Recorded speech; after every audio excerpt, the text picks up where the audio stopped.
Slowly it rises. Hey, it's ODB, the Lincoln Addict, back with another video. I did one yesterday for a 62 Lincoln Continental Convertible.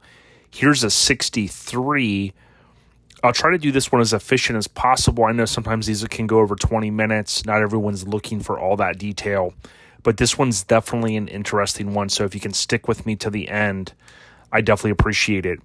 So what we're looking at here is the production numbers. We know 3,138 convertibles were produced for the 63 model year. The Hagerty valuation tool lists this car ranging from 24,000 to 109. It's certainly not going to be towards the left side of this screenshot. What we have is a 63. Of course, it begins with the number 3 in the serial number. And from this angle, the car looks pretty nice. What we need to do is take a deeper dive. If we scroll down here, we do see a little bit of information.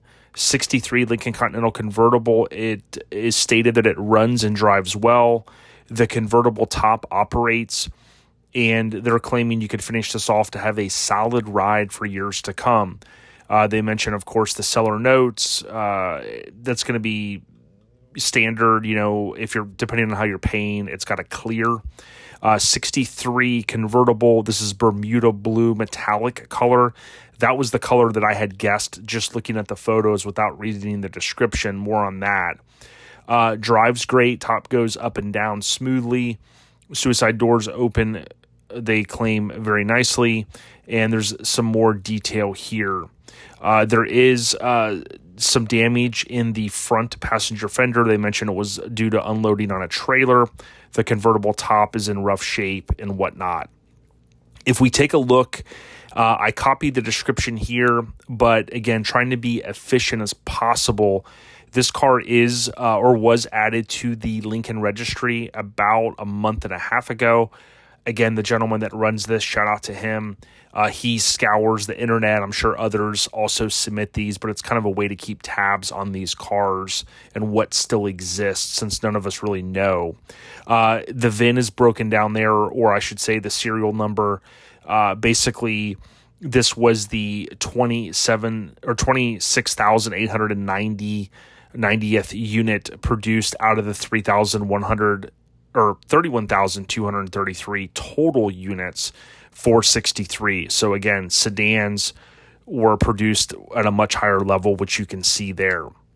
The pros of this listing: it is a complete car.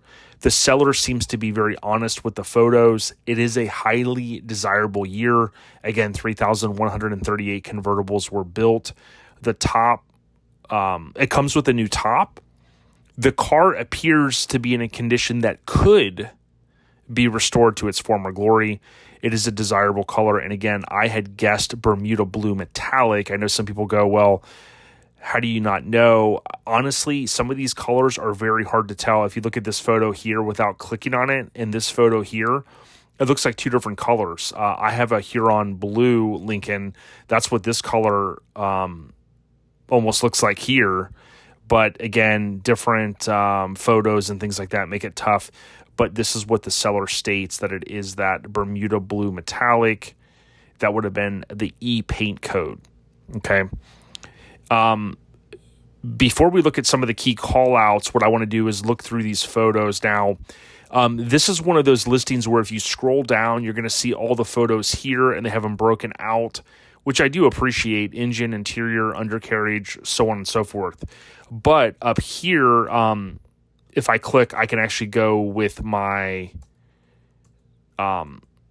keyboard. So basically, this front three-quarter shot, when I first saw it, I was like, oh, okay, I've seen this one on eBay before. Looks pretty nice. We can see here some of the gapping isn't correct with the grill up to some of the stainless bright work here. Something's kind of going on there. But at first glance, you're like, okay, a little dent here, pretty solid car. We can see, now this is 1 plus. I'm not going to play the audio, but you can see even on eBay, you will have sellers that will go and do a video. So they're using the window switch there on the driver door. They're showing the window goes up and down. They're showing the windows working over here. That's the rear suicide. And this just reinforces that even on eBay, you can still take videos, okay, and upload those, which is good. Now, of course, they're going to have some ads in here and whatnot. This is one of my favorite photos of these cars. They are very stylish, and when you look at this one, you go, oh, wow, it doesn't look too bad. We can see some bubbling here, which is customary on these cars, and the kind of the rear of the driver door into this dogleg area. Again, at this angle, it doesn't look too bad. I like to look and see, do the doors look like they're aligned pretty good as far as the door handles and things like that. One thing you may point out or may notice that these are the more than likely 64, 65 wheel covers. In 63, they still had the older 61 through 63 wheel covers, also known as hubcaps, and people really do like those. I have a set as wall hangers that are in very nice condition, but more than likely at some point someone put the 15-inch wheels on it to go with a 15-inch tire, and then that, of course, would have led to going with a 15-inch hubcap or wheel cover, if you will. We can see here rear three-quarter shot. We see some of the bright work. The bumper looks good for the most part. What's sticking out to me is this appears to be a complete car. Sometimes you'll see missing pieces back here, and what we're seeing so far is everything appears to be there. Now, in this rear three-quarter shot from the passenger side, a few things that stick out to me is you see this bubbling here, and you've got this weird angle for this rear quarter panel. Something doesn't look right here. We can see the gapping for these bumper ends. Again, this is not always perfect, especially if these bumpers were removed at some point. But a lot of times this can be adjusted, so that's not typically going to be a deal breaker. What really sticks out is this front fender, so we'll look more at that. We've got the rear passenger, the passenger side, and again, there's a lot going on right in here above this wheel well opening, and something looks like it's going on here. It was maybe hit, or there's some rust in here. We can also see some scaling, if you will, around the doors. Again, that's not too uncommon. In 63, we had the antenna move up to the front, and you see this front fender. Now, what I want to do is jump over here briefly. I want to talk about the rust on this car, or potential what appears to be rust, and some of the challenges that I would zone in on. Overall condition, here's something you really, as we look at these next few photos, is if you were looking to buy this car, you'd have to look at what would the restored value be compared to the purchase price / restoration amount. So if we were to look at this scale here and say, okay, well, let's say you're going to take this car and you're going to make this car the nicest one in existence, right? And right now, we know that this car is at surprisingly $29,000. Again, it's getting harder to find a convertible in a decent shape, so these cars are continuing to seemingly go up. But let's just say it's sold for $30,000, and then you went and you put $50,000 into it, right? That's $80,000. That's going to put you potentially between these two levels, and would $50,000 bring this car back? We're going to take a look and kind of see. I'll give you my opinion, but certainly this is the range that you would be looking at. So that's something I always suggest that you consider when looking to purchase a project of this magnitude. Does the purchase price, in addition to any transportation cost, plus any taxes you're going to have to pay depending on your state, you're going to have to show a bill of sale. So you might just get hit, boom, with 7 or 7.5% tax, depending on where you're at. There's a lot of factors that you have to kind of add up and tally before you say, hey, I'm going to jump in on a project like this. Now, front three-quarter shot, we can see, again, this fender needs a lot of massaging. Now, these are unibody cars. These fenders, if you did not know, they cannot simply be unbolted from the car. The key thing there is that if it was me, I would try to get someone to pull a lot of this out and fix it. There are some very talented people out there that can do all of this work. I'm sure people have restored even worse cars than this one. But to me, to cut off a fender and to go source a fender from like Lincoln Land or something, to get a nice fender or an NOS, which stands for new old stock, I mean, you could be easily looking at $1,000 just for a fender, let alone having someone weld it on. Now, I know some of you are looking, going, hey, could this really be pulled out? I think it could for the most part. I'm not a body expert or a paint and body expert. Some people would say, yeah, just get another fender.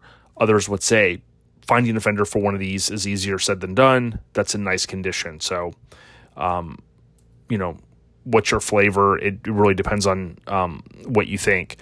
So we can see a wire here. Some craziness has gone on. We're missing this little piece here again. Kind of not the end of the world, but when you start missing little trim pieces like this, it's harder to find some of this. So again, that little pinch molding cover piece is missing there, but again, not the end of the world.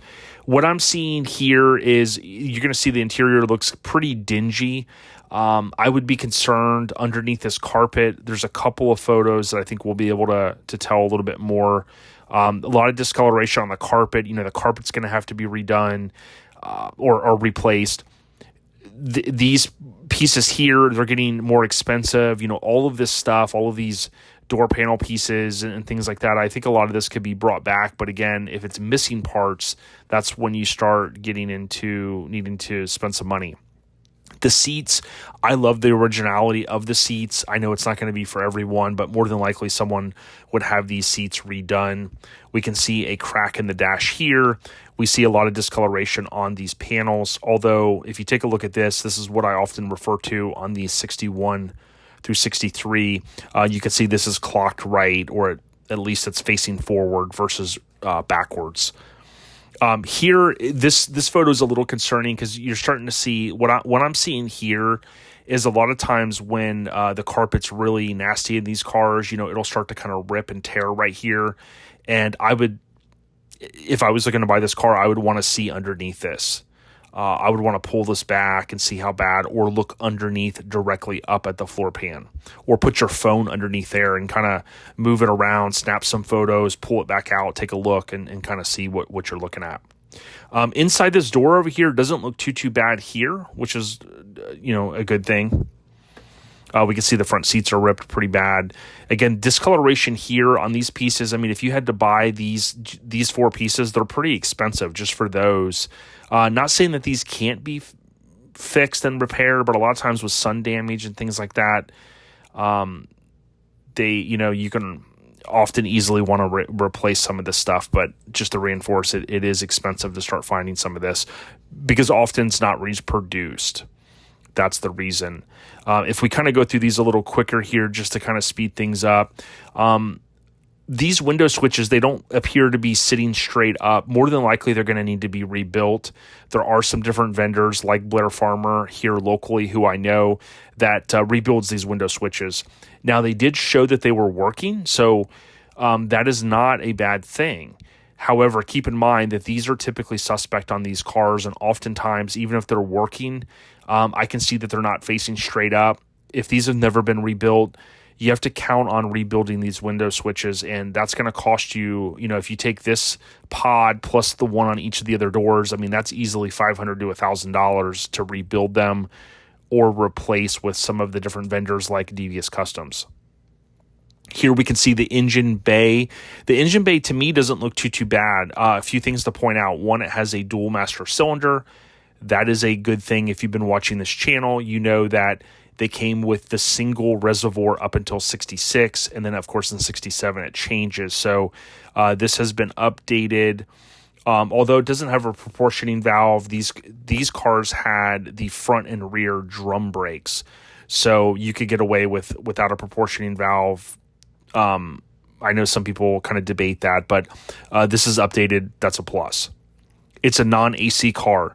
The AC compressor would reside right here on a bracket if it was, and that would typically per Haggerty add about 10% value. With a non-AC car, it does not have a fan shroud, and it also has a 4 blade fan. So a couple things that are different. Number one, again, no fan shroud. Number two, a 4-blade versus I believe in each of the AC years were a 5-blade. And also there is not a clutch fan. So those are the differences in the convertible, or excuse me, the AC versus non-AC cars. The fuel pump, mechanical fuel pump right here, we can see the 2 screws. That says it's a what? It's a 2-port. Okay. The 3-port, I know you're going, hey, there's 1, 2, there's 3. No, this guy right here, the return line, that is teed in to a T-fitting. That goes right into this fuel pump. Again, we highly recommend a 3-port. You can find those from the usual suspects, and they're pretty easy to swap this out. Most people can do that. But what you're seeing, kind of a true engine bay. We've got this line here. Something's going on here. I don't know if this is just one that they replaced with one of the lines. Or there are a couple of fittings in here that'll sometimes rust out. But again, not the end of the world. Some of these things are very minor. I think in the grand scheme of things, here's what we need to get to as I close down this video. Try not to make these too long. The rust. If we look at this car, I have seen cars far worse. Okay, so I do not want to distract anyone from potentially buying this car. It's at $29,000. It is a convertible. To me, this is what you would want to be boots on the ground or have someone look at this. You know, you look at this and go, hey, that's not the worst in the world. I've seen far worse. Absolutely. You know, you see a lot of this over here. It looks okay. That's the factory undercoating. If I look right here, these lines should be pulled over more to this kind of pinch weld, if you will. So right in here, and I'm seeing all of this, again, not the end of the world, but certainly not great, okay? We can see the factory radiator up here. This front cross member, you know, typically is a very, very strong piece. I mean, all of this looks okay. It looks a little bit cleaner, honestly, than some of the nicer cars that we've seen sold. If this is a car that you're looking at buying, you know, oftentimes you're going to have to do new tie rod ends, new center link, new bushings, just a lot, especially if this car's been sitting as long as I think that it kind of has. We can see here again some of where all of these metal pieces kind of come together. It's not perfect. I've seen cars far worse. It would be your call whether you thought, or your body person, if you will, would want to undertake a project like this. Inside the trunk, this is typically how you'll see a lot of these cars. I mean, if they're nice, you won't see maybe the dinginess of this, but certainly, all of this you would more than likely replace all of that. Speaking of replacing, it is hard to tell if this is a John Cashman sticker on here. If it was, then I would highly promote that. If John had worked on this car or did the what they call the convertible top upgrade, that would bring more value to it. It does look like this pump has been replaced. The solenoids do look original. But if there's any work that's ever been done to one of these cars, especially if John Cashman worked on it prior to his retirement, certainly you would want to highlight that. We can see this deck lid here, a little bit of the photos. This by far is not the worst one we've seen. This is in pretty good condition, but if you've been a fan of the channel, you know that these will tend to rust a little bit in here based upon the moisture that gets trapped with some of the adhesive that was used. Again, it's not perfect in here, but it's also certainly not the worst. What I would say in closing with this one is, again, you see some highlights on this car and you go, wow, I could restore this car. Okay. Here's my closing thoughts. Number one, a car like this is going to need everything. Let's be honest, for the most part. Sure, it may drive down the road. Sure, the top may go down. We saw the windows go down. That's great. But something that's been sitting this long, for you to have a very desirable car that you're going to want to get in, put your family in it, even with the dual master cylinder, there's going to be a lot that you're going to want to do. 61 through 63, I haven't talked about this a lot, but they did use a brake fluid style fluid for the hydraulic top. So you have to keep this in mind. If you ever buy a 61 through 63 and the top has not been gone through, John Cashman would do these upgrades all the time. You would end up, replacing the pump, the rams, the cylinders, pretty much everything. Now, if the pump was replaced by itself and they didn't go the extra mile to replace all the lines and to do, the rams and the cylinders and the solenoids and other things, typically you're going to have the residue left over from that other fluid that was used from the factory. So to me, if I were to buy this car or look to restore it, certainly I'm going to do the full upgrade on the top. It can get very expensive unless you do the work yourself. That includes also the windows. They can be a pain in the rust repair could be the dagger for this project. Now, I think truly it could be a lot worse. I've seen a lot worse, okay? These cars are getting more expensive and harder to find, so certainly I think there's someone that would take the plunge on this one, but it goes back to what I said earlier. If you add up everything, do you want to buy a $30,000 car and put $100,000 in it, and now you have 130 combined? If a concourse car is selling for 80, 90, or 110, you got to think that through. Not all shops are going to be, number one, willing to work on a 60s Lincoln. It drives them nuts. And you'll find shops all the time. They're like, oh, yeah, no big deal. You bring it down there. They start working on it. They're like, dude, this thing is not your average insert whatever type of car they're used to working on. Number two, not all shops are willing to take on a project this ambitious. So certainly there are some highlights with this one. You could bring it back. Someone could bring it back. But my feedback to everyone is buy the nicest car that you can afford based upon your budget. If you're looking to put your family in a car, you got to consider how long are you willing to wait to have a car restored? 5 years, 10 years? Are you looking to cruise next summer, right? That's all things that you have to consider when looking to buy one of these cars, especially if it's a project. Appreciate you watching all the way through.